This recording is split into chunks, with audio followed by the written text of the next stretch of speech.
Let's now see how to configure the Keratron Piccolo.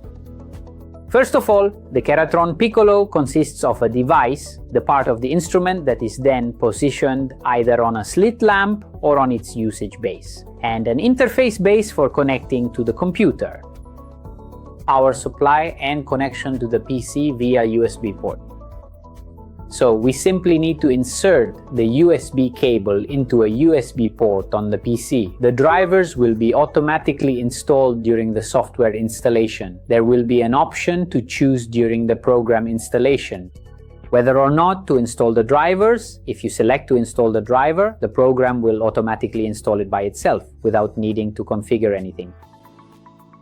Moving forward, the next step in the process involves opening the Keratron platform software and carefully selecting your specific configuration, as well as the individualized usage preferences and settings for the Keratron, even for the smallest details.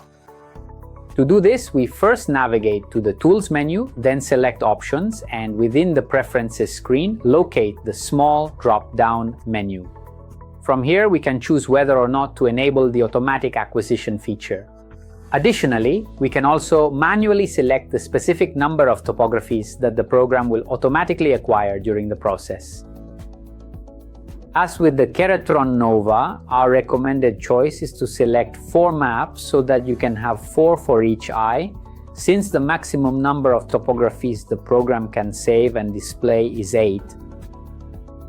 The other preferences you can select are related to auto acquisition, such as whether to stop auto acquisition once the maximum number of topographies has been reached, granted or not, and whether to select only the maps acquired with a rating above 90% or not. Obviously, we recommend stopping the acquisition once the maximum number has been reached and saving only the maps above 90%.